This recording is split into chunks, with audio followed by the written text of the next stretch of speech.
चलिए एक और बड़ी खबर का रुख कर लेते हैं। छतरपुर जिला के अंतर्गत की है, जहां ईशानगर के बैंक एसबीआई द्वारा नगर के केजीबी भी बालिका विद्यालय छात्रावास ईशानगर में सैनिटरी नैपकिन वितरण मशीन स्थापित करके छात्राओं के स्वास्थ्य और स्वच्छता को विशेष ध्यान में रखते हुए एक नई दिशा के रूप में महत्वपूर्ण कदम उठाया गया है। इसी क्रम में गुरुवार को कॉर्पोरेट सामाजिक की पहल पर केजीबी बालिका विद्यालय छात्रावास ईशानगर में सैनिटरी नैपकिन वितरण मशीन को स्थापित किया गया। इसका उद्देश्य छात्राओं के लिए सैनिटरी नैपकिन की आसान से पहुंच प्रदान कराना है। मौके पर प्रबंधक मानव संसाधन एचआर शरद गुप्ता, शाखा प्रबंधक कपिल वर्मा ने कहा कि सैनिटरी नैपकिन डिस्पेंसिंग मशीन एक पूरी तरह से स्वचालित मशीन है जो सैनिटरी नैपकिन बांटती है। यह एक सिक्का संचालित कॉइन ऑपरेटेड सिस्टम में लैस है, जो कि सभी के लिए आसान पहुंच और सामर्थ्य सुनिश्चित करता है।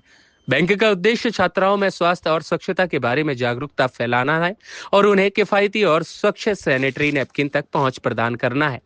उन्होंने सैनिटरी नैपकिन डिस्पेंसिंग मशीन की स्थापना पर प्रसन्नता व्यक्त करते हुए कहा कि हमें इस पहल का हिस्सा बनने पर गर्व है, जिसका उद्देश्य समाज में जागृति लाना है। तो वहीं ईशानगर के क्षेत्रीय प्रबंधक कपिल वर्मा ने कहा कि बैंक हमेशा सामाजिक कार्य में अपनी महती भूमिका निभाती आ रही है और इसी क्रम में यह एक छोटा सा प्रयास है।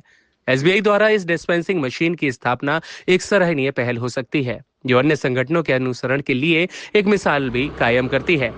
इस अवसर पर क्षेत्रीय कार्यालय से प्रबंधक मानव संसाधन यानी कि एचआर शरद गुप्ता ईशानगर, शाखा प्रबंधक कपिल वर्मा ईशानगर, अशोक विश्वकर्मा, कस्तूरबा गांधी छात्रावास वार्डन आबिदा खातून और विद्यालय के प्राचार्य, शिक्षक शिक्षिकाएं और काफी संख्या में छात्राएं शामिल रहीं।